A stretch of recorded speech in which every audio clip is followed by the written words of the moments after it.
데살로니가 전서 5장 13절부터 27절까지입니다. 13절부터 27절까지 봉독합니다. 그들의 역사로 말미암아 사랑 안에서 가장 귀히 여기며 너희끼리 화목하라. 또 형제들아 너희를 권면하노니 게으른 자들을 권계하며 마음이 약한 자들을 격려하고 힘이 없는 자들을 붙들어주며 모든 사람에게 오래 참으라. 삼가 누가 누구에게든지 악으로 악을 갚지 말게 하고 서로 대하든지 모든 사람을 대하든지 항상 선을 따르라. 항상 기뻐하라. 쉬지 말고 기도하라. 범사에 감사하라. 이것이 그리스도 예수 안에서 너희를 향하신 하나님의 뜻이니라. 성령을 소멸하지 말며 예언을 멸시하지 말고 범사에 헤아려 좋은 것을 취하고 악은 어떤 모양이라도 버리라. 평강의 하나님이 친히 너희를 온전히 거룩하게 하시고 또 너희의 온 영과 혼과 몸이 우리 주 예수 그리스도께서 강림하실 때에 흠없게 보존되기를 원하노라. 너희를 부르시는 이는 미쁘시니 그가 또한 이루시리라. 형제들아 우리를 위하여 기도하라. 거룩하게 입맞춤으로 모든 형제에게 문안하라. 내가 주를 힘입어 너희를 명하노니 모든 형제에게 이 편지를 읽어주라. 아멘. 네, 오늘 데살로니가전서 5장 13절부터 27절의 말씀을 통해서 함께 은혜를 나눌 제목이 효력 있는 부르심입니다. 청년의 때 또 전문 현장에서 인도받아야 될 그런 산업 현장에 있는 많은 분들이 특히 이제 청년의 시기라고 하는 것은 나이로 구분하는 경우도 있지만 어, 우리 자신이 노년이라고 생각되지 않으면 청년인 것 같고요. 어리다고 생각하지 않으면 청년의 때인 것 같아요.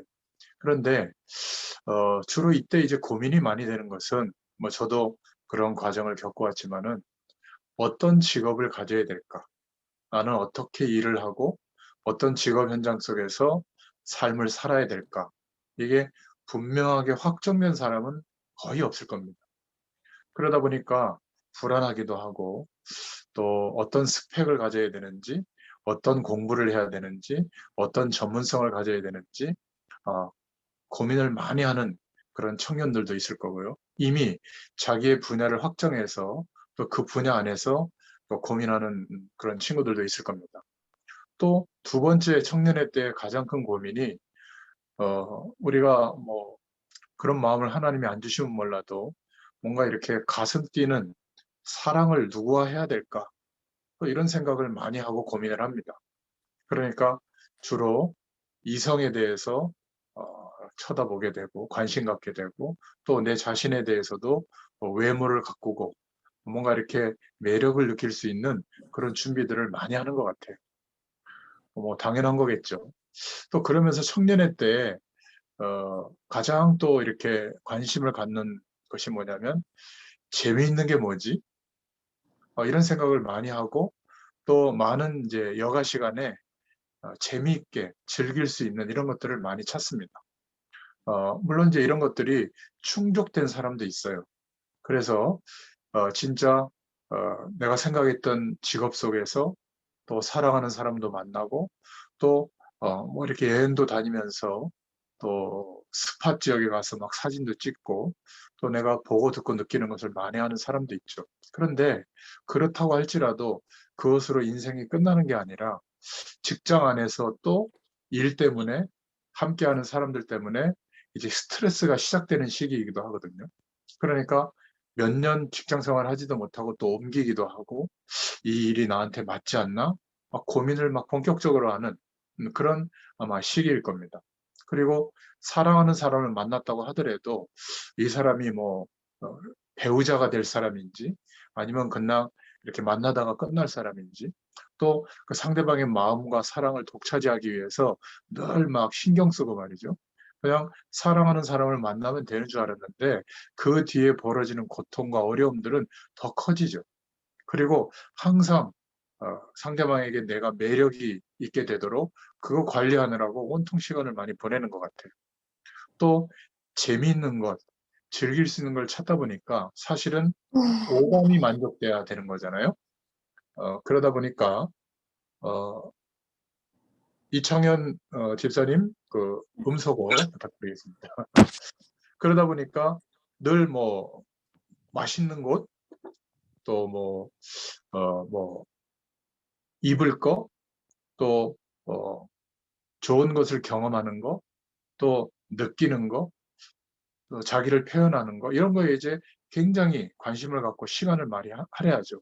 근데 이런 것들은 좋은 노력이고 또 당연히 이 시기에 겪어야 될 일들이지만은 아무리 노력해도 남는 건 뭐냐면 직장 안에서 나보다 훨씬 스펙이 뛰어나고 굉장히 일도 주도적으로 잘하는 사람들이 항상 있기 때문에 항상 열등감에 사로잡히는 그런 또 시기이기도 합니다. 그리고 뭔가 이렇게 사랑하는 그 대상이 물건이 아니기 때문에 그 마음이 항상 변하거든요. 그러니까 시선이 이렇게 고정돼서 내 인생을 향한 어떤 준비와 노력이 계속되지 못하고 항상 진행됐다가 중단되고 진행됐다가 중단되는 일이 많습니다. 이러다 보니까 도대체 나는 누구지? 방향을 좀 전에는 분명하다고 생각했는데 잃어버릴 경우가 많은 것 같아요. 그리고 항상 뭔가 재미있는 것, 즐길 것, 보람되는 것을 찾다 보니까 항상 분주한데 한순간도 고요한 평안한 만족이 없는 이 시기가 청년의 때가 아닌가 싶습니다. 그래서 오늘 말씀을 통해서 하나님이 주시는 응답을 꼭 받기를 바랍니다. 왜냐하면 그리스도 안에 있는 우리는 가장 중요한 것이 이 앞에 설명드린 내용도 우리에게 필요하지만 내가 누구인지를 잊지 않는 거예요. 우리가 어떤 축복의 신분이 되어졌는지, 도대체 나는 하나님 앞에서 어떤 존재로 회복되어졌는지, 이거를 잊지 않는 게 첫 번째고요. 두 번째는 무엇을 위해서 내가 살아가고 있는지를 알아야 되는 시기입니다. 그렇지 않다면 사랑하는 대상을 만나면 만날수록 힘들어질 거예요. 내가 무엇을 위해서 살고 있는지 모르는데 사랑하는 사람을 만났다고 하는 것, 또 직장 생활을 한다고 하는 것은 사람들 속에서 주어지는 어떤 방향으로 내가 같이 참여해야 된단 말이죠. 그런데 내가 무엇을 위해서 살아가야 할지에 대한 방향성이 정돈이 안 돼 있으면 열심히 생을 걸고 할 수도 없고 안 할 수도 없고 어정쩡한 상태가 되겠죠. 이 방향 설정이 되어지면 어떻게 살아야 하는지는 이제 선택할 수 있게 되는 겁니다. 그래서 청년으로서 이런 하나님의 부르심 앞에 준비가 된 사람은 지금 나의 현실이 전부 괴롭고 힘든 현실이 아니라 하나님께서 인도하시는 응답으로 보여지게 될 줄로 믿습니다. 그래서 많은 것을 해야 될 시기인 것 같지만 사실은 내가 누구인지를 잊어버리지 않는 것, 그리고 무엇을 위해서 내가 일평생 지금 살아가야 되겠구나라는 방향 설정이 되어지는 것.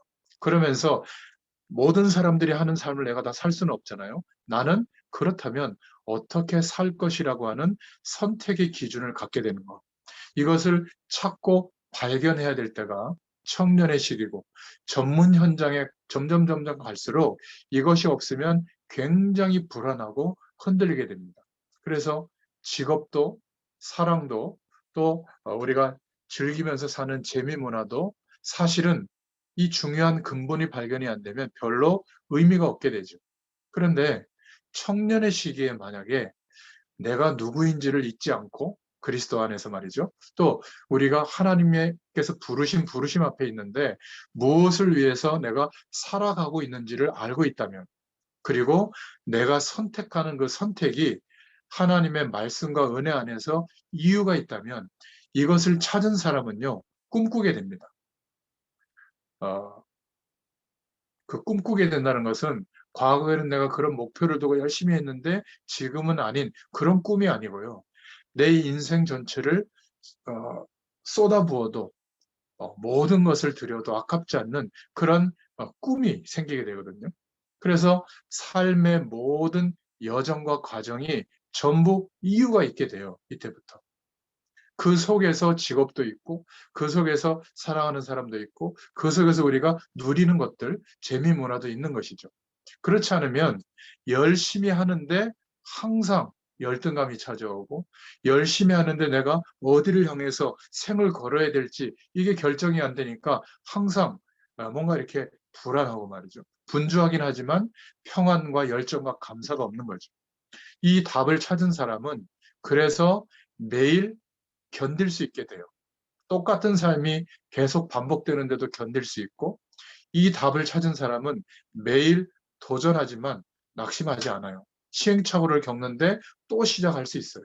그러니까 꿈속에 꿈꾸는 삶을 살고 있기 때문에 매일 기뻐할 수 있고 매일 감사하게 되는 겁니다. 이게 청년의 시기에 가져야 될 가장 중요한 응답이에요. 나는 건물주가 돼야지. 나는 키 몇 센치, 연봉 얼마, 외모는 이렇게 생긴 사람하고 결혼해야지. 나는 저 맛있는 음식점들이 있는 곳에 가서 먹어야지. 이거는요, 굉장히 그냥 본능대로 사는 거거든요. 청년은 그런 생각을 하는 사람들이 아니에요. 꿈꾸는 사람들이거든요. 무모하지만 어떨 때는 아무 이익이 되지 않더라도 그 꿈꾸는 방향성 때문에 나의 모든 것을 밀어넣기도 하고요. 또 한계가 오더라도 또 시행착오를 겪으면서 그 꿈을 향해서 도전해 나가는 이런 시기가 청년의 때거든요. 건물주가 되는 것은 꿈이 아닙니다. 너무 세속적인 어떤 모습들인 거죠. 돈이 많아지는 것은 꿈이 아닙니다. 그 많아진 돈을 가지고 무엇을 하기 위해서 돈이 많아지기를 준비하고 생각해야 되는데 무엇을 해야 되는 건 없는 겁니다. 의사가 돼야 되겠다. 뭐 검사가 돼야 되겠다. 뭐 교사가 돼야 되겠다. 그거는 직업을 선택한 거지. 그 직업을 선택해야 될 더 근본적인 내가 누구인데 무엇 때문에 그 선택을 내가 한 것인지에 대한 이유가 있어야 되거든요. 그 이유를 갖게 되는 것이 바로 청년의 시기인 줄 믿습니다. 그래서 매일 견디고 도전하고 또 시행착오를 겪으면서 감사하는 그 과정을 밟고 있는데 어느 날 하나님이 역사하시는 그 역사하심과 복음 속에 있는 우리의 인생이 만나는 지점이 와요. 이때는 하나님의 영광이 나타나기 시작합니다. 그 응답을 발견하고 누리는 축복이 청년의 때에 주어지게 될 줄로 믿습니다.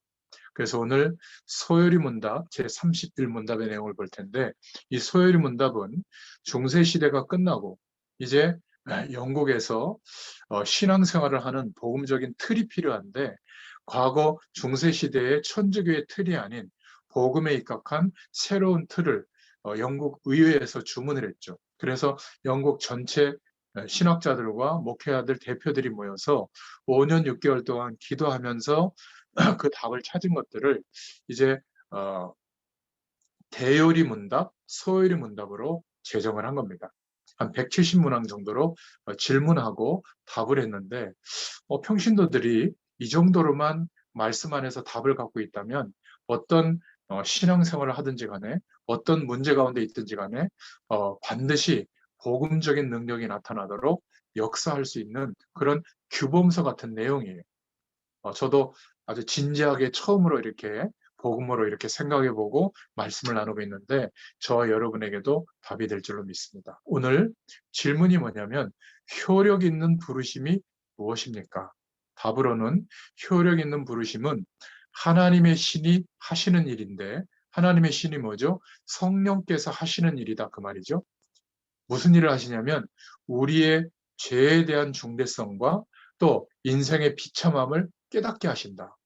또 우리의 마음을 밝혀서 그리스도를 알게 하시고 또 우리의 의지를 새롭게 하시고 우리를 권하셔서 능히 복음 중에 값없이 주시는 예수 그리스도를 믿도록 하시는 것이다. 이게 성령께서 하시는 일, 효력 있는 부르심이다. 이렇게 답을 하고 있습니다. 오늘 우리의 중요한 방향을 두고 하나님께서 말씀으로 우리 각자에게 역사하시는 시간이 되기를 축원드립니다. 하나님이 만든 피조물들 가운데 가장 하나님의 걸작품이 인간이죠. 많은 피조물들 중에 인간에게만 하나님의 생명력을 불어넣어 주셔서 생명이 되게 했죠. 그리고 하나님의 형상대로 창조하시고 하나님의 모든 것을 누리도록 그 배경 속에서 살아가도록 인간을 특별하게 창조하셨어요.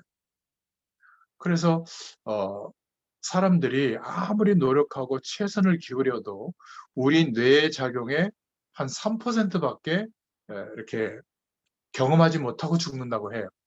아인슈타인 같은 사람들은 한 10% 정도 뇌의 작용을 자기가 인식하고 썼다고 하는데, 뭐 여의도의 그 63빌딩만한 크기만한 컴퓨터 칩들이 합쳐져도 사람의 머리의 활동을 분석하거나 이렇게 평가할 수 없을 정도라고 하죠.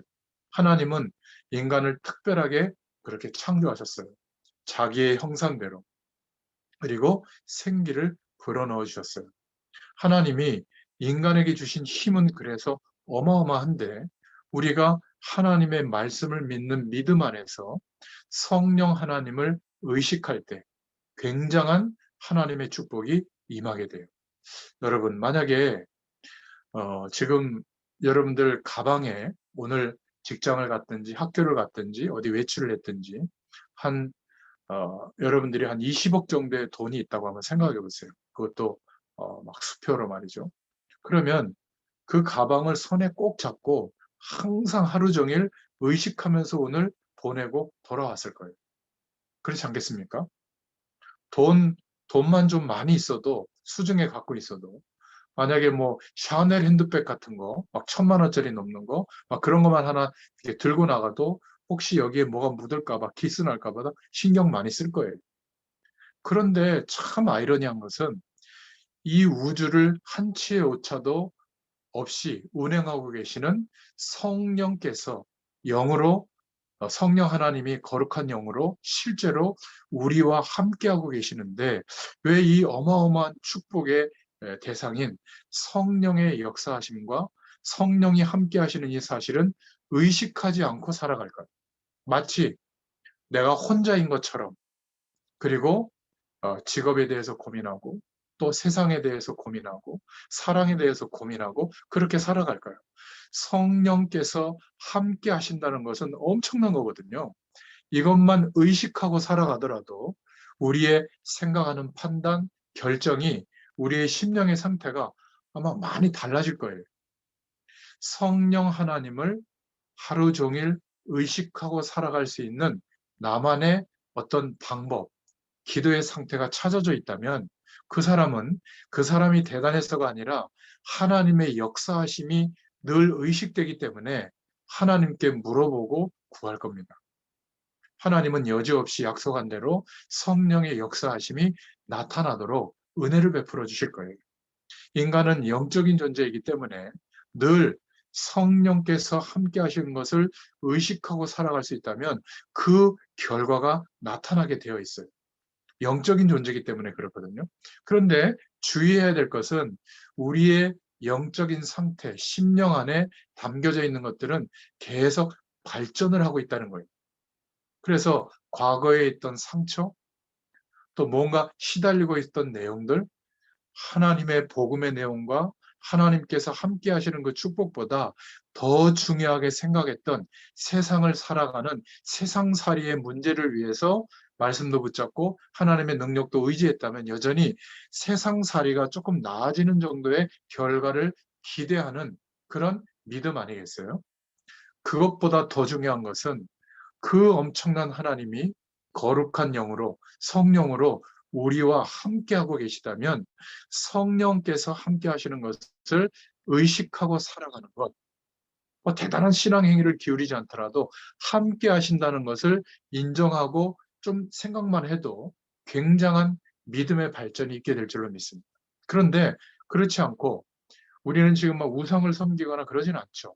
그런데 마치 성령 하나님이 나와 함께 계시지 않는 것처럼 걱정하고 판단하고, 그리고 보이는 조건들을 향해서 내 마음과 생각을 여전히 담고 살아가고 있다면 기억하셔야 돼요. 그것도 계속 발전하는 거예요. 상처도 발전하고 영적 문제도 커지고 우리가 가지고 있던 수준도 커지게 됩니다. 그래서 이런 것들이 나이가 들어가면서 그냥 있는 게 아니라 우리의 인생을 묶어버리는 거예요. 상처가 묶어버리고 영적인 어려움들이 묶어버리고, 아까도 얘기했잖아요. 내가 누구인지, 무엇을 위해서 어떻게 살아야 할지가 하나님의 말씀 안에서 확인이 안 되어졌는데 늘 외모를 신경 쓰고 살죠. 좋아하는 사람을 만나고 매력을 나타내야 되니까, 발산해야 되니까. 그러면 내 외모나 나를 꾸미는 거에 계속 노력을 기울이는데 단 한순간도 만족이 안 올 겁니다. 시간이 갈수록 모든 것을 의학을 동원해서 뜯어 고쳐서라도 매력을 유지하려고 할 텐데 나이가 들수록 괴물이 되어버릴 거예요. 거기에 계속 묶여 있을 겁니다. 한 번도 자유하지 못할 거예요. 나 때문에 옷이 있는데 옷 때문에 내가 있는 사람으로 바뀌게 되죠. 항상 유행을 생각해야 되고 사람들이 어떻게 바라볼지를 걱정하는, 그러니까 옷이 많아도 많은 어떤 매력적인 조건이 갖춰져도 절대 행복할 수가 없는 거죠. 인간이기 때문에 그렇습니다. 나이 들면서 그냥 있는 게 아니라 그런 조건들이 우리를 좋은 조건을 갖고 있는데 계속 묻기 때문에 한순간도 평안이 찾아올 수가 없는 존재가 인간이에요. 인간은 반려동물처럼 그 상태로 있는 게 아니라 영적으로 발전하는 거예요. 질병이나 영적인 문제도 그것으로 끝나는 게 아니라 나중에는 이상한 상태로 걸려들게 되는 거예요. 그래서 그렇게 뛰어난 조건을 많이 갖고 있는데도 어마어마한 일들이 재앙으로 다가오는 거죠. 모르는 사이에 그렇게 사로잡히게 되어 있어요. 그래서 우리 인간에게 가장 좋은 회복되는 방법은 성령 하나님이 우리와 함께 하시는 것이. 성령께서 그리스도로 말미암아 이제 함께하는 축복의 존재가 됐는데 성령 하나님이 함께한다고 하는 사실을 의식하면서 하루 종일 살아갈 수 있다면 약속합니다. 우리가 누구인지 잊지 않게 돼요. 하나님의 모든 것을 동원하여서 하나님의 영광의 축복을 누릴 수 있도록 하나님이 역사하신 신분이거든요. 하나님은 하나님을 떠난 인간에게 반드시 그 죄의 결과로 사망, 멸망이 오도록 역사하셔야만 되는 분이에요. 또 하나, 인간을 창조할 때 작정하신 축복이 이루어져야 되는데 하나님의 형상대로 창조하시고 하나님의 생명력을 불어넣으셔서 하나님의 모든 것을 누릴 수 있도록 반드시 하셔야 돼요. 이 두 가지는 정반대의 일이기 때문에 이 두 가지 일이 이루어져야 내가 만족이라는 어떤 인생의 행복이 오거든요. 평안이 찾아오거든요. 그런데 인간은 이 두 가지 내용을 이룰 수 있는 방법이 없어요. 세상에도 없습니다. 만약 세상에 있다면 그 방법대로 열심히 하라고 했겠죠. 신앙 행위로도 떼워지는 게 아니에요. 그래서 재창조하는 능력으로 다 없애버리고 다 멸망시키고 하나님이 다시 창조하는 것이 쉬운데 재창조하는 그 능력으로 이 땅에 그리스도로 오시고 죽으시고 부활하심으로 우리에게 죄와 저주와 사망에 대해서는 죽은 존재가 되고 동시에 하나님의 생명에 대해서는 산 존재가 되도록 다시 태어나는 인생이 되도록 예수님께서 그리스도의 일을 이루신 거예요. 죽으시고 부활하심으로 우리가 그 사실을 믿게 되었을 때 하나님의 은혜가 임해서 예수님과 함께 죽은 존재로 인정하시고 예수님과 함께 부활의 영에 연합되어진 존재로 인정하셔서 영원한 생명의 축복이 회복되어진 거예요. 우리가 이 사실에 대한 가치를 확신하고 하나님을 바라볼 때 성령께서 함께 하시는 것이 믿어지고 역사하게 되어 있거든요. 그렇다면 돈 한 20억만 내 손에 있고 그걸 가지고 하루를 살아도 늘 신경 쓰고 의식하는데 어떻게 성령 하나님이 함께 하시는 것을 의식하지 않고 살 수 있겠어요? 의식하고 살아가게 됩니다. 그게 신앙생활이에요. 그것 때문에 성령이 역사하는 길은 복음이 아니면 안 되기 때문에 하나님께서 우리에게 그리스도의 축복을 허락해 주신 줄로 믿습니다. 하나님이 하시는 일과 우리의 인생이 언제 연결이 되죠? 하루 종일 살아가는데 성령께서 함께하고 계시는 것이 의식이 되어질 때, 그 속에서 나는 누구인지를 알게 되고, 무엇을 위해서 살아가야 할지를 알게 되고, 어떻게 살아야 하는지를 알게 되는 거예요. 그래서 우리에게는 좀 없는 거지만, 외국의 선진국들에게 우리 후대들, 특히 청년들이 하는 가장 좀 바람직한 행동 중에 하나가 뭐냐면, 꿈꾸는 것을 내가 꿈꿔야 될 인생을 찾기 위해서 여행을 해요. 그것도 혼자 여행을 많이 하거든요. 그러니까 이름 모를 나라에 가서 그들의 삶을 보면서 인생을 생각해보고 그들의 역사를 공부해보면서 뭐 박물관이나 역사의 기록들이나 이런 거를 찾아보면서 또 대자연을 바라보면서 세상을 생각해보고 인생의 의미를 생각해보는 시간을 꼭 갖거든요. 근데 우리는 초등학교 시절 들어가기 전부터 오로지 입시 준비를 하다가 문제풀이를 하다가 청년이 되어서 또 문제풀이를 해가지고 직업 속에 들어가서 또 열심히 승진 시험하고 또 열심히 애원을 갖고 사랑하는 사람을 만나고 너무 스트레스가 많으니까 먹는 거 보는 거 즐길 걸 찾아서 또 돌고 있거든요. 밤에 컴퓨터 앞에 앉아서 핸드폰으로 게임하면 그 시간만 버리는 거지. 너무 안타까운 거예요. 여러분들 시간이 나면 혼자 한번 여행을 해보세요. 특별한 목적 갖지 말고 그냥 자연을 바라보면서 사람들의 모습을 보면서 나를 돌이켜보고 그리스도 안에서 나는 정말 어떤 존재로 회복되어졌는지 성령께서 역사하시는 인도하시는 그 음성을 들어보시길 바랍니다. 또는 좀 두꺼운 고전, 인간의 의미를 생각할 수 있도록 그 가장 근본적인 주제를 다룬 그런 고전을 좀 시간 날 때 한번 쭉 읽어보세요. 그러면 그 속에서 인간에 대한 생각, 세상에 대한 진짜 생각을 할 수 있게 되거든요. 여러분이 청년의 시기가 지나면 완전히 현실 속에 이제 자녀도 있고요, 가정도 꾸려야 되고요, 또 매일매일 경제적 이유가 들이닥치고 건강의 문제도 오고 복잡한 사회생활 속에서 그냥 놀 수도 없고 엄청난 현실이 시작되거든요. 그러나 아직 청년의 시기는 또 혼자 있을 때는 중요한 이런 생각과 마음의 준비들을 할 수 있는 여유를 가질 수가 있어요. 잠깐 멈추면 되거든요. 뭐 그렇게 열심히 악착같이 그렇게 안 해도 됩니다. 특히 연말, 연초는 이 시간을 꼭 가져보기를 바래요. 조용히 평범한 그 속에서 자신을 한번 돌아보기를 바랍니다.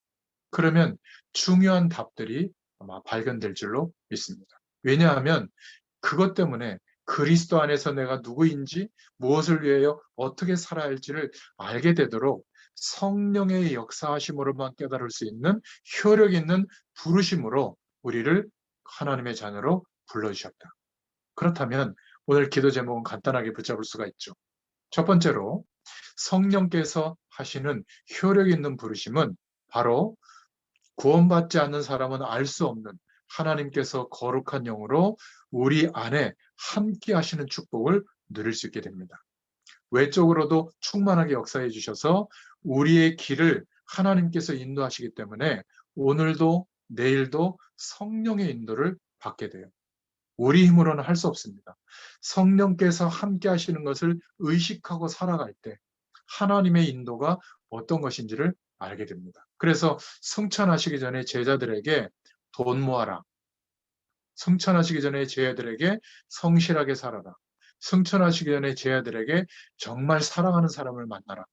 이렇게 말씀하시지 않고 성령의 충만을 입으라. 약속하신 성령을 기다려라. 성령 하나님이 함께 하시는 그 은혜의 충만함을 경험하게 되면 일평생 내가 누구인지를 잊지 않게 됩니다. 일평생 내가 무엇을 위하여 오늘을 살고 있는지 그 방향성을 잃지 않게 돼요. 일평생 선택할 수 있는 자유가 오게 됩니다. 거절할 수도 있고 그것을 할 수도 있는 선택의 힘을 갖게 되거든요. 그것 때문에 흔들리지 않습니다. 그러는 중에 어느 날 성령의 인도하심이 명확해지게 되죠. 만약 그렇지 않고 미국 가거나 유럽 가거나 선진국에 가서 열심히 공부하고 직업 속에서 열심히 살아봤자 그거는 살아가려고 하는 몸부림이지 이상한 것에 뿌리 내려지고 또 이상한 것의 시스템에 사로잡히게 되는 거죠. 성령의 충만을 받지 못하면 많은 조건을 가지고 성공하는 삶을 살고 있는데 영적으로는 점점 더 우울해지고 더 고독해지고 더 허무해지는 인생이 찾아오게 됩니다. 그래서 교회에서도 이 복음의 능력이 없이 봉사하는 것은 좋은 것인 것 같은데 아무것도 아닌 것 같아도 영적인 상태는 자꾸 완성이 되거든요. 어떤 행사를 한번 하고 나면 허무해집니다. 또 사람들 사이에 의견 대립이 일어나거나 시기 질투가 있기 때문에 항상 상처를 받아요. 그래서 교회에서 임원 활동을 한 2, 3년 하고 나면 교회를 떠나는 그런 청년들도 많죠. 왜죠?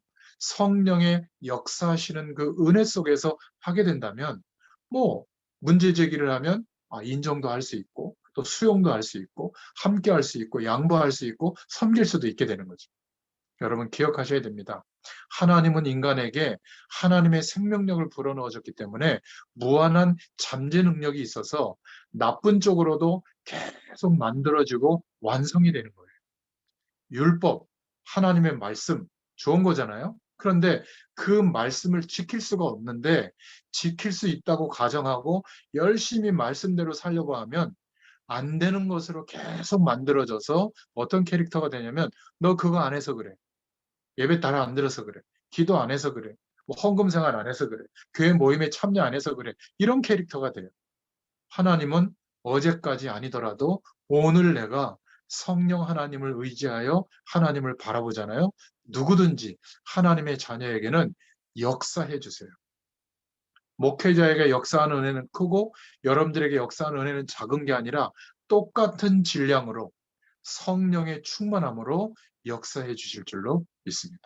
특히 영적으로 힘들어하고 있는 분들은 이 약속을 붙잡고 성령께서 함께 한다는 생각을 의식하고만 살아도 완전히 바뀌어질 줄로 믿습니다. 그래서 염려하는 것, 마치 하나님이 영으로 나와 안 계시는 것처럼 걱정하고 염려하는 것 자체가 불신앙의 뿌리가 있는 겁니다. 그래서 성경은 이렇게 말하고 있죠. 베드로 사도도 너희 염려를 주께 맡겨버려라. 바울은 심지어 아무것도 염려하지 말라. 이렇게 말씀했죠. 왜죠? 늘 성령 하나님을 의식하고 살았던 사도들이기 때문에 그렇습니다. 여러분, 하나님이 안 계신 것처럼 걱정하는 게 문제가 아니라 하나님이 안 계시는 것처럼 생각하고 판단하고 결정할 때 사단이 우리의 마음과 생각과 인생관을 사로잡아서 힘든 거예요. 여러분 지금까지 신앙생활 했던 거, 인생을 살아왔던 거 영으로 놓고 오늘부터라도 성령 하나님을 의식하고 예수 그리스도의 복음을 붙잡고 조금이라도 주님 바라보잖아요. 지금부터 시작해도 절대 늦지 않습니다. 하나님의 역사하시면요. 우리보다 힘이 3배쯤 센 게 아니라 우주를 통치하시는 그 능력으로 지금 우리와 함께하고 계시는 거예요. 그래서 우리는 우리의 능력이 아니라 성령께서 하시는 일의 결과로 우리를 효력 있게 불러주셨다. 자, 그러면 두 번째로 우리가 붙잡아야 될 기도 제목입니다. 그래서 막 부자가 되고, 그래서 성공하는 사람이 되고, 그래서 매력 있는 사람이 되고, 날마다 재미있고 행복하게 사는 거, 이게 성령의 역사의 결과가 아니에요. 가장 큰 성령의 충만한 은혜를 입으면 가장 큰 결과가 우리에게 나타나는데 그 첫 번째가 뭐냐면 죄에 대한 비참함을 알게 돼요. 하나님을 떠나서 하나님이 없는 것처럼 이 세상에서의 살아가는 세상살이가 전부인 것처럼 살아가는 것이 얼마나 비참한 결과가 오는지를 깨닫게 해주시는 효력이 성령의 역사예요. 우리는 돈이 없는 거, 외모가 출중하지 못한 거, 스펙이 화려하지 못한 거, 또 성공할 수 있는 환경과 조건이 안 갖춰진 거, 명확한 직업이 생기지 않은 거, 이런 것이 굉장히 힘들다고 생각하는데 성령께서 역사해 주시잖아요. 그럼 우리가 하나님 만나기 전에 얼마나 심각한 상태였는지 깨닫게 해주십니다. 왜 사람들은 이렇게 열심히 사는데도 비참한 인생을 그 결말을 맞게 되는지 이 눈을 뜨게 되는 거예요. 하나님이 우리를 부르셨다면 죄에 대한 비참함과 그 인생에 대한 결과가 깨달아집니다. 그런데 하나님의 은혜를 받지 못한 사람들은 여전히 성공, 행복, 좋은 사람 만나는 거 이게 목표예요. 세상살이를 잘 하도록 도와주는 정도의 복음의 능력이 나타나는 겁니다. 우주를 통치하시는 하나님의 능력이 시공간을 초월해서 나타나는데 우리의 인생이 여전히 시간과 공간에 제약받는 그 속에 있다면 그 틀을 넘어서서 역사하는 보좌의 축복이 무엇인지를 알 수가 없겠죠. 늘 성령께서 우리와 함께하고 있다는 사실을 의식하고 사는 것보다 세상살이를 하는 분위기와 조건을 의식하고 살아가겠죠. 하나님의 자녀가 그것 때문에 힘든 겁니다. 이 중요성이 회복되어지기만 하면 그때부터 하나님의 역사하심이 무엇인지를 알게 되고 인도받게 됩니다. 그래서 창세기 1장 2절에 흑암과 공허와 혼돈 가운데 이 문제를 해결하시고 하나님이 창조의 빛을 비치셔서 말씀으로 창조하신 축복을 우리가 답으로 붙잡게 되죠. 복음을 깨닫지 못한 사람들은 세상에서 살만하다, 열심히 하면, 노력하면 그런 행복의 조건이 만들어진다. 상식의 영역에서 말해야 될 내용들을 진리처럼 강조하고 있고 그것을 향하도록 자꾸 속이고 있는 것이죠. 이 말은 공부 열심히 하지 마라, 최선을 다하지 마라, 그 말이 아니에요. 하나님이 안 계신 배경 속에서 최선을 다하는 결과를 얻을 수 있는 가능성, 이게 우리에게 답이 되는 게 아니라 그 말이에요. 하나님의 영광을 위하여 필요하다면 생을 걸고 공부해야죠. 필요하다면 열심히 노력해서 성공의 자리에 가야죠. 그러나 그것이 우리의 목적이 아니에요. 우리의 목적은 뭐죠? 하나님이 함께하는 축복을 누리는 겁니다. 세상살이가 목적이 아니라 세상살이를 통해서 알 수 없었던 이 축복을 경험하고 이제는 이 힘과 배경 속에서 왜 세상살이를 내가 해야 되는지를 알고 하나님이 깨닫게 하시는 그 방향으로 생을 거는 거예요. 완전히 달라지는 결과가 오게 될 줄로 믿습니다. 그런데 세상은 살만하다. 사실은 거짓말인데 그 방향으로 우리가 붙잡고 가게 되면 결국은 허무해집니다. 결국은 열등감 느끼게 되고 결국은 상처받게 되는 결말밖에 없는 것이죠. 더 거짓말은 종교죠. 이렇게 하면 죄도 없어지고 저렇게 하면 복을 받게 되고 아니에요. 우리의 노력으로 안 되기 때문에 재창조의 능력으로 하나님께서 성자 예수님 독생자를 보내셔서 죽으시고 부활하심으로 완전히 죄와 저주와 사망에서 해방되는 길, 하나님의 영원한 생명과 함께하는 길을 동시에 열어주신 겁니다. 믿음의 길을 열어주신 거죠. 그래서 아무리 쾌락으로도 해결이 안 되고 성공으로도 해결이 안 되는 인간과 세상의 문제를 복음으로 여신 겁니다. 창세기 1장 2절에 흑암, 공허, 혼돈 이 문제를 하나님만 해결할 수 있죠. 창조의 빛을 비추지 않으면 어떤 경우든지 회복되지가 않습니다. 그래서 구원을 받지 못하면 똑같이 영적인 어려움이 일어나는 거예요. 어떤 어려움이요? 창세기 3장 5절에 첫사람 아담과 하와에게 찾아가서 속인 그 문제가 똑같이 일어나는 거예요. 여지없이 사단에게 걸려듭니다. 하나님이 제시한 길 말고 다른 더 좋은 길이 있는 것처럼 속게 되죠. 이 지구상에 태어난 사람 중에 단 한 사람도 사단에게 유혹을 받지 않은 사람이 없어요. 다 걸려듭니다. 예수님 말고는. 인간은 누구든지 걸려드는 원죄의 배경 속에 죄의 결과로 가장 비참한 물 밖에 놓여진 물고기는 그건 죽은 겁니다. 하나님 떠나서 사는 모든 삶은 어마어마한 비참함으로 끝나거든요. 하나님 떠난 상태로 출생해서 살고 있는 것 자체가 원죄예요. 그러니까 열심히 하나님 없는데 행복을 향하여 살고 있는 것 자체가 자범죄만 점점점 키우는 겁니다. 해적선에서 열심히 성실하게 살면 해적의 일을 더 돕는 것처럼 이 세상 배경이 상식의 영역인데 진리인 것처럼 몰두해서 이렇게 열심히 했더니 이런 좋을 결과가 온다라고 설명하면 설명할수록 영향력을 나타내면 나타낼수록 진리에 대해서 가로막는 결과가 오는 거거든요. 하나님이 그래서 더 진노하는 겁니다. 이 중에 하나만 있어도 비참한데 계속되는 문제가 생기는 거죠. 창세기 6장 5절 어떤 시대입니까? 하나님 없어도 살만한 조건을 만든 시대, 바로 노아 시대예요. 세상이 굉장히 풍요로워졌는데 하나님은 가장 타락한 시대로 본 거죠. 어떻게 본 겁니까? 위에서 떨어진 자, 네피림이라는 뜻인데 사단에게 장악된 시대로 보고 하나님이 심판하셔야 될 만한 시대로 보신 것이죠. 세상 문화라고 하는 겁니다. 세상 문화가 나쁘다는 게 아니라 그 속에는 답이 없는데 답이 있는 것처럼 속을 수밖에 없도록 사단이 왕노릇하고 있는 것이죠.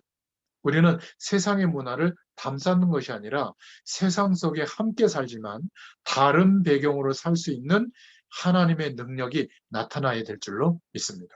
똑같이 공부하고 똑같이 직장 생활하는데 이유가 달라요. 수단과 목표가 달라요. 우리는 하나님의 것으로 세상살이를 하기 때문에 다른 결과가 나타나게 될 줄로 믿습니다. 이 내용이 무엇인지를 발견할 때 여러분들은 날마다 치열하게 사는 게 아니라 날마다 기쁘게 도전하는 인생이 될 줄로 믿습니다.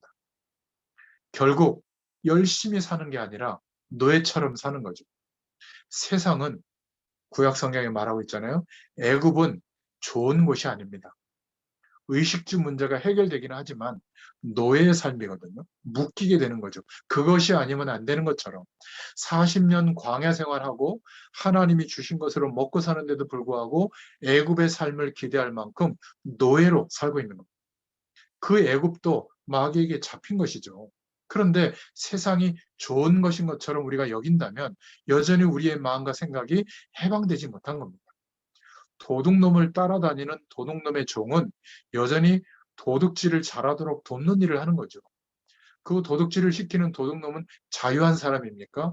아니에요. 그 사람도 마귀의 종인 거죠.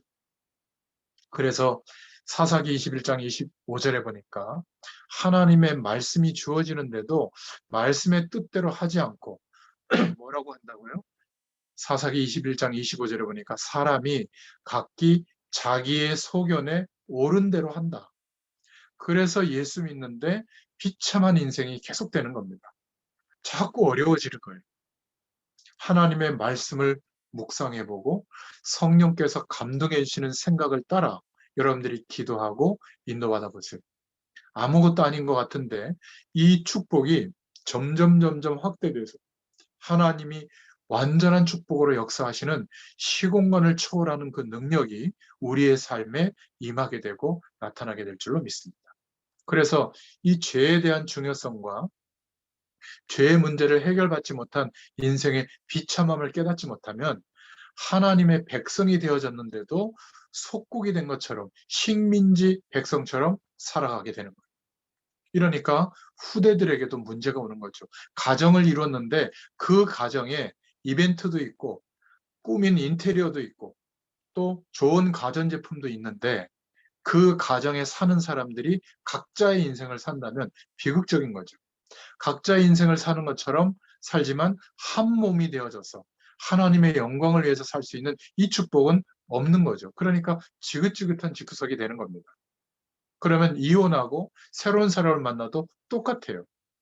지금 근 60% 가까이가 새로운 가정을 이뤄서 이혼하는 지금 우리나라 현실이라고 하는데 여러분, 사랑하는 사람을 만나는 것보다 더 중요한 것은 속국이 되어진 식민지인처럼 살았던 우리의 생각, 세상이 전부라고 살아왔던 생각이 해방돼야 될 줄로 믿습니다. 이게 이스라엘의 역사가 아니라 지금 모든 사람들에게 똑같이 오는 문제인 줄로 믿습니다. 그래서 이 눈을 뜨고 사람들과 세상을 바라봤던 사도 바울은 에베소서 2장 2절부터 3절에 하나님과 함께하는 구원의 축복을 아직도 회복하지 못한 사람, 이 사람은 공중 권세 잡은 자를 따라다니는구나. 그리고 그 인생의 본질 자체가 진노의 자녀구나. 본질상 진노의 자녀라고 보여지게 된 겁니다. 그러니까 안타까운 마음으로 복음을 전해주려고 했던 거죠. 질병 때문에 망하고 사랑하는 사람과 헤어져서 망하고 직장에서 도태돼서 망하는 것이 아니라 본질 자체가 인생의 신분이 아직 진노의 자녀의 신분이기 때문에 망하는 결과가 오는구나. 이 눈이 열리면 어떻게 복음을 말해주지 않을 수 있겠어요. 결국 이 땅에서의 삶도 비참한데 영원한 시간, 이제 심판을 받게 되고 결국 지옥으로 가게 되죠. 누가복음 16장에 나와 있는 것처럼. 그래서 이 죄에 대한 하나님을 떠난 죄에 대한 그 심각성과 그 결과로 반드시 들이닥치게 되는 인생의 비참함이 정말로 깨달아지는 사람은 구원받은 사람이 맞아요. 그래서 세 번째로 오늘 답으로 한 내용 중에 하나님께서 우리의 마음의 눈을 밝히신다. 죄에 대한 중대성과 인생에 대한 비참함을 깨닫게 하시고 마음의 눈을 밝히사 그리스도를 알게 하시고, 그래서 세상에는 답이 없기 때문에 그리스도가 우리에게 필요하구나. 바리새인들은 이것을 깨닫지 못했죠. 우리 인생의 문제 해결은 그리스도의 일이 이루어져야만 가능하구나. 해도 되고 안 해도 되는 게 아니라 절대적이구나. 이 그리스도의 축복은 우리에게 절대적이구나. 그래서 주님께서 하지 않으시면 안 되는 일이 십자가에서 죽으신 일이구나. 당연히 죽으셔야 되는구나. 그리고 그분은 부활하셨죠. 왜죠? 우리도 주님이 부활하신 그 축복, 부활에 연합되어져서 영원한 하나님의 생명력으로 살아갈 수 있는 시공간을 초월하시는 하나님의 능력을 이제 경험하고 나타내는 인생이 되도록 완전한 축복으로 우리를 부르시고자 부활하셨구나. 그리고 지금도 하늘 보좌에 앉으셔서 성령으로 우리와 함께 하시는 능력으로 나타내 주시는구나. 그래서 그리스도는 영원한 축복이구나. 이렇게 저는 깨달아졌습니다. 만약 여러분이 그리스도가 누구인지 알지 못하고 성령께서 함께 하시는 것을 늘 의식하면서 사는 삶의 내용을 알지 못하고 열심히 일해서 성공한다면 미안합니다. 헛수고가 될 가능성이 많아요. 그 내면에 담긴 내용들은 계속 발전을 해서 하나님 없어도 이렇게 행복할 수 있다라는 가능성을 더 붙잡게 되거든요. 그러면 예배를 드려도 하나님의 역사를 기대하지 않습니다. 인생에 어려움이 와야만 그 어려움을 해결하는 정도의 문제로, 능력으로, 말씀으로 붙잡게 되겠죠. 그러면 좀 극단적으로 말해서 성령의 역사하심이 무엇인지 모르고 일평생 신앙생활을 할 수도 있는 겁니다. 우리 속에 무엇이 담겨 있는가? 여러분 혹시 염려하고 있는 것들이 많아요? 걱정하고 그것이 불신앙이 될 만큼 하나님이 안 계신가? 왜 내가 죄가 많아서 그런가? 왜 나만 차별하지? 이런 정도로 근본적인 뭔가 염려가 온다면 기억하셔야 돼요. 고린도전서 5장 5절부터 6절에 구원을 받은 자가 불신앙을 계속하면 영혼은 구원받지만 육신은 버림받을 수 있다라고 말하고 있습니다. 인간이기 때문에 그래요. 이 엄청난 성령으로 역사하시는 부르심을 받아놓고 불신앙 속으로 들어가면 어떻게 되죠? 하나님의 자녀인데도 자꾸 힘들어지는 불편한, 아니 재앙과 같은 인생의 결과가 계속 오게 되는 겁니다. 노년이 되면 더 심해지죠. 그것이 그 사람의 인생이 되는 겁니다. 그래서 중요한 것은 믿음이에요. 근데 이 믿음조차도 성령께서 우리에게 부어주시는, 불러주신 은혜 속에서 일어나는 일이죠. 그래서 마음의 눈을 밝히사 우리의 의지를 새롭게 하신다는 것은 선택할 수 있는 힘을 성령께서 효력 있는 부르심으로 주신다는 겁니다. 우리가 그리스도를 위해서 살아갈 수 있도록, 성령을 의식하고 살아갈 수 있도록 선택할 수 있는 마음의 눈을 열어주신다. 그래서 은혜의 복음이 그리스도를 믿게 하는 줄로 믿습니다. 예수 그리스도를 믿는 믿음이 우리 안에 들어오도록 역사해 주십니다. 인간은 비참한 인생의 결과가 어떤 것인지를 모르니까 성령께서 우리를 깨닫게 해주시고 예수 그리스도를 믿게 하셔서 그 은혜의 복음으로 말미암아 성령 하나님을 늘 의식하고 도우심을 구하고 충만한 역사하신 가운데 살아갈 수 있도록 우리 마음대로 되지 않기 때문에 효력 있는 부르심을 주셨다. 너무 감사하죠. 그래서 네 번째로 종교인으로 살아가려고 하는 노력이 허망한 거예요. 예수 그리스도의 복음의 가치를 신뢰하고 믿을 때 성령께서 역사하시는 것을 믿고 의식하며 살아가는 것이 중요하지, 신앙 행위로 때우려고 한다면 예배 잘 드리고 기도 많이 한 것으로 만족하겠죠. 성령의 역사하심이 우리의 건강에도 하는 일에도 우리의 모든 과거와 현재와 미래에도 역사하신다는 것을 알게 될 때 비로소 안정을 찾게 되고요. 그리고 나의 현실 가운데 하나님이 준비하신 길들이 보이게 될 줄로 믿습니다. 우상숭배는 복음보다 특정한 방법, 그것만 열심히 집중하면 특정한 기적 같은 일이 일어난다. 거기에 매몰되도록 하는 게 우상숭배예요. 종교적 노력은 너무 비참한 거죠. 신앙 행위로 때우려고 하는 거. 죄를 없애기 위해서 선행을 계속해라. 착하게 살아라. 또 그 어려움을 만회하기 위해서 신에게 만족을 얻기 위해서 또 인정받기 위해서 많은 일들을 감당해라. 너무나 많은 것들을 하는데 바리새인들이 하는 그 말, 그 선행, 그 열심을 기울이는 율법대로 살려고 하는 노력, 그것이 만약에 옳다면 그리스도께 오실 이유가 없죠. 모든 종교가 전부 선하게 살으라는 겁니다. 어려운 사람들을 도와주라는 거예요. 뭐 좋은 얘기입니다. 그러나 그것은 점점점 죄에 대한 결과가 크게 오도록 발전시키는 내용일 뿐이에요. 없어지지 않고 더 문제가 커지는 거죠. 진리는 하나입니다. 우리의 힘으로 세상의 방법으로 시공과 공간 안의 노력으로 해결이 안 되기 때문에 시공간을 초월하시는 재창조의 능력으로 이 땅에 그리스도로 오셨고 죽으시고 부활하심으로 하나님 만나는 길을 여시고 죄와 저주에서 해방되는 길을 여시고 사단의 배경에서 완전히 해방되는 길을 여신 거예요. 이 사실을 믿는 믿음의 방법을 우리에게 허락하신 겁니다. 믿는 거예요. 열심히 노력으로 얻을 수 있다고 가능성을 제공하는 것이 종교적 노력인 겁니다. 없어지지 않을 뿐만 아니라 더 고통이 가중되는 거죠. 어제까지 아니더라도 오늘 내가 이 중심을 가지고 하나님을 바라보면 날마다 이 축복을 누리는 사람과 똑같은 성령의 충만함이 옵니다. 하나님의 나라는 이와 같으니라 하면서 예수님이 비유로 말씀하셨죠. 아침부터 와서 일한 포도원 일꾼이나 저녁에 와서 일한 포도원 그 일꾼이나 품삯이 똑같다는 거예요. 그런데 바리새인들은 이해할 수 없었죠. 그건 있을 수가 없는 거잖아요. 세상의 논리로는. 그런데 성령의 충만함, 하나님의 역사는 동일해요. 얼마나 감사합니까? 그죠? 바리새인들은 가장 큰 실수를 한 사람들이에요. 정확하게 말하면 죄에 대한 중요성과 인생의 진짜 비참함이 뭔지 몰랐던 겁니다. 그래서 그리스도로만 답이 되는데 내가 바로 그리스도라고 예수님이 말해도 부인한 겁니다. 왜죠?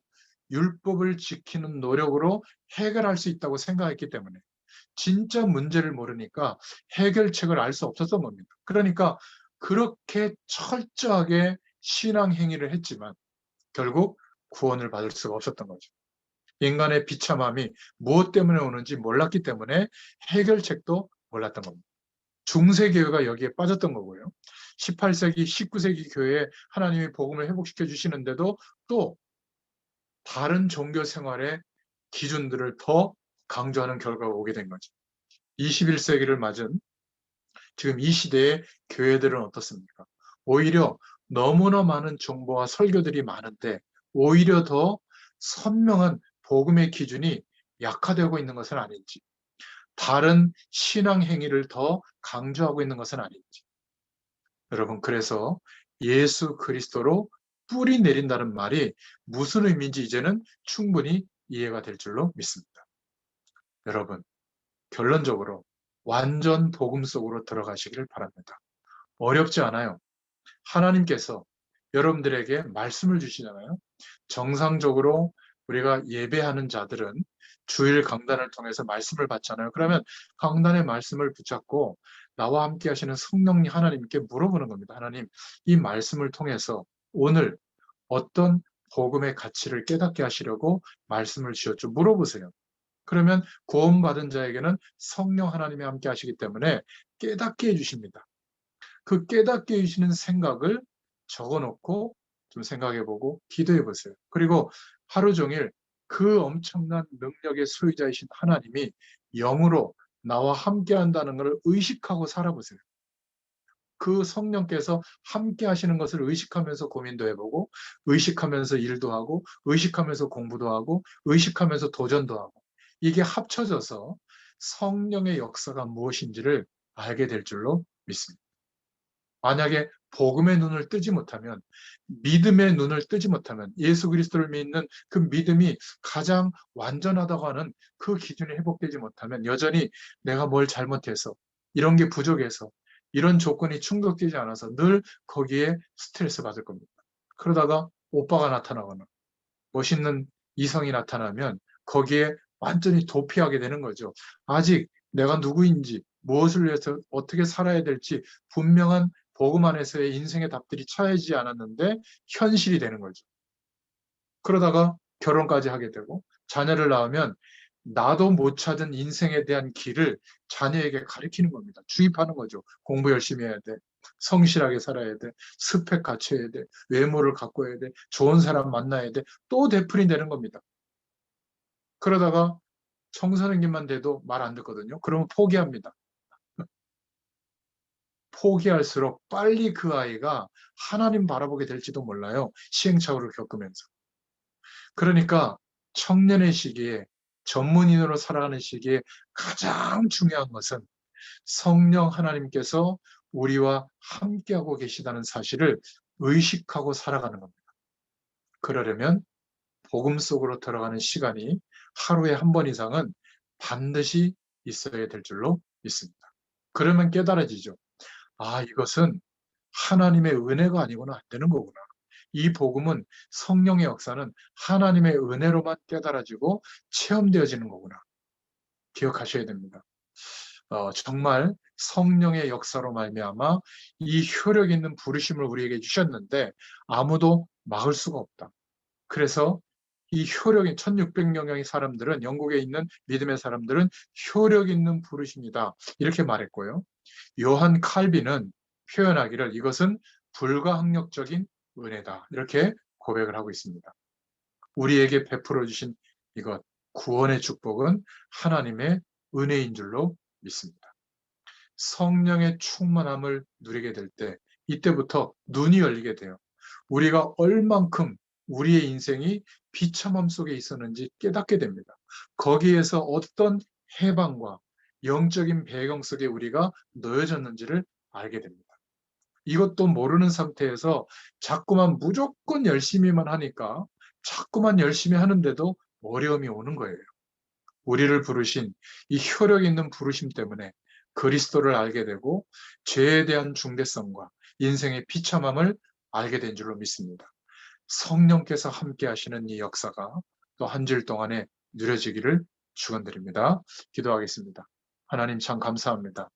오늘도 성령의 역사하시는 결과로 우리를 얼마나 하나님의 효력 있는 부르심 가운데로 인도하셨는지 그 은혜에 대해서 깨닫게 해주심을 감사합니다. 이제 2, 3주 남은 올 한 해를 주의 말씀 안에서 성령을 의식하면서 돌아보게 하시고 또 새로운 새해를 기대하는 가장 중요한 시간으로 하나님께서 역사해 주시기를 소원합니다. 감사드리며 예수님의 이름으로 기도드렸습니다. 아멘. 감사합니다.